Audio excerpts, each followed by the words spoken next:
¿Cómo se transforma la energía solar en energía eléctrica? La transformación de energía solar en energía eléctrica se realiza en paneles. Estos están formados por series de celdas solares hechas de materiales semiconductores que absorben la energía proveniente de los rayos solares. La energía solar está conformada por las diversas radiaciones electromagnéticas que emite el Sol. Todas ellas están formadas por fotones que son partículas elementales portadoras de diferentes cantidades de energía. La transformación de la radiación solar en energía eléctrica es posible en algunos materiales debido a un fenómeno físico conocido como efecto fotovoltaico.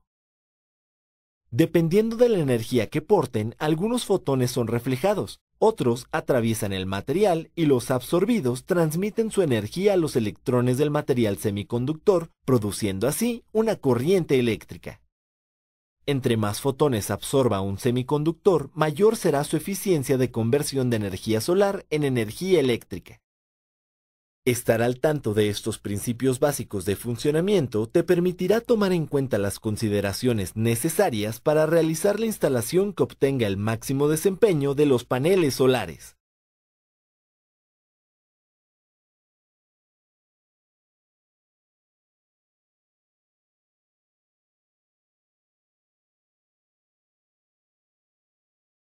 Conceptos de electricidad y los componentes del sistema de paneles solares. En el funcionamiento de un sistema de paneles solares están involucrados diferentes componentes que funcionan a partir de principios básicos de electricidad. Un panel solar produce energía eléctrica en corriente continua. La corriente continua mantiene un valor de voltaje constante que puede ser positivo o negativo. Se produce en las celdas solares de los paneles y puede almacenarse en baterías con ayuda de un controlador o regulador de carga. La energía proveniente de los paneles solares o de las baterías entra a un inversor que transforma la corriente continua en corriente alterna. La corriente alterna cambia la polaridad de su voltaje, es decir, alcanza máximos positivos y negativos pasando por cero. Este cambio de polaridad ocurre 50 o 60 veces por segundo. Se conoce como frecuencia y se mide en hertz. La corriente sale del inversor con las mismas características que la proporcionada por la red eléctrica de cada país. Voltaje en un rango de 110 a 127 volts o de 220 a 240 volts. Y una frecuencia de 50 o 60 Hz. De esta forma, se conecta el panel de distribución eléctrica de la casa o inmueble y éste la distribuye a las luminarias, toma corrientes y por último al medidor bidireccional instalado por la compañía eléctrica. El medidor bidireccional se encarga de cuantificar la energía producida por los paneles, la demandada por el usuario a la red de distribución y calcular la diferencia entre las mismas para determinar la tarifa de consumo eléctrico. Es importante que te familiarices con cada uno de los componentes del sistema de paneles solares y sus respectivas funciones. De esta forma, tu desempeño como instalador será el adecuado.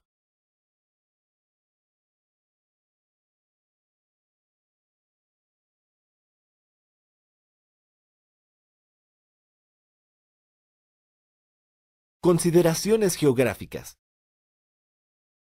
Las consideraciones geográficas son un factor determinante para conseguir una producción eficiente de energía eléctrica con una instalación de paneles solares. Observa los siguientes puntos para obtener el mayor rendimiento de los paneles: su ubicación, sistemas de control y de las baterías. El lugar de instalación debe cumplir con estas características: libre de sombras de árboles, construcciones u otros obstáculos que eclipsen los rayos del sol. Seguro, de forma que no pueda ser dañado o manipulado por personas no autorizadas. Accesible, libre de obstáculos para realizar la instalación y el mantenimiento. Por último, adapta un espacio cubierto, ventilado y libre de polvo y cercano a los paneles para instalar los sistemas de control y las baterías. Orientación. Deben orientarse hacia el ecuador, pues desde ese punto se obtiene la mayor cantidad de luz solar. Si te encuentras en el hemisferio norte, oriéntalos viendo al sur, y si te encuentras en el hemisferio sur, viendo hacia el norte. Ángulo de inclinación.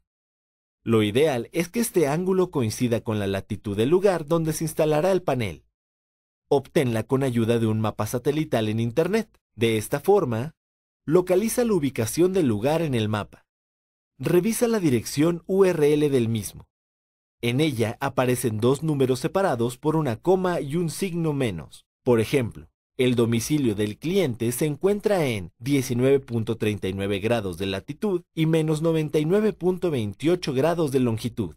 Por tanto, en este caso se sugiere un ángulo de inclinación de 20 grados. Aplica estas recomendaciones para que los paneles solares aprovechen al máximo la luz solar y generen la mayor cantidad de energía.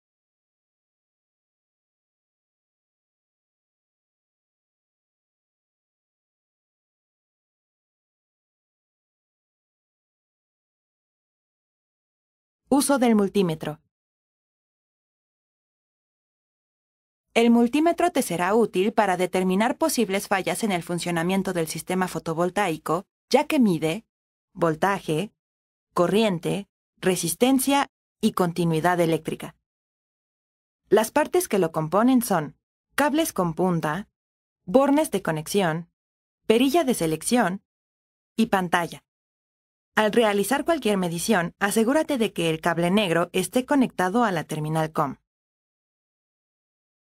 Para medir el voltaje, coloca el cable rojo en el borne que indica una V. Gira la perilla hasta el símbolo de voltaje corriente directa. Después, coloca las puntas del multímetro en las partes del circuito donde requieras conocer el voltaje. Los resultados estarán en volts o milivolts, que es la milésima parte de un volt. Para medir corriente, el multímetro tiene dos bornes, el de miliamperes y el de amperes. Haz lo siguiente. Coloca la punta roja en el borne rojo de corriente señalizada con MA. Abre el circuito y coloca las puntas de cada una de las terminales de este de manera serial. Toma la lectura. Antes de medir la resistencia o comprobar la continuidad, debes desconectar los paneles solares de la instalación eléctrica. De lo contrario, el multímetro puede descomponerse y dar lecturas equivocadas. Después, haz lo siguiente. Conecta la punta roja en el borne con el símbolo de ohms. Gira la perilla al símbolo de resistencia. Coloca las puntas en el componente o circuito que vas a medir. La medida de la resistencia aparecerá en ohms, kiloohms o megaohms. En caso de que quieras comprobar continuidad, haz lo siguiente. Coloca la perilla en el símbolo que tiene un timbre. Coloca las puntas en cada extremo del componente. Si el multímetro marca 1 y emite un pitido, significa que hay continuidad. Si marca 0L y no hace ruido, indica que no hay continuidad en el circuito. En cada medición, debes sujetar con firmeza las puntas del multímetro y no tocar directamente las terminales metálicas, ya que puedes alterar la medida o dañar un componente.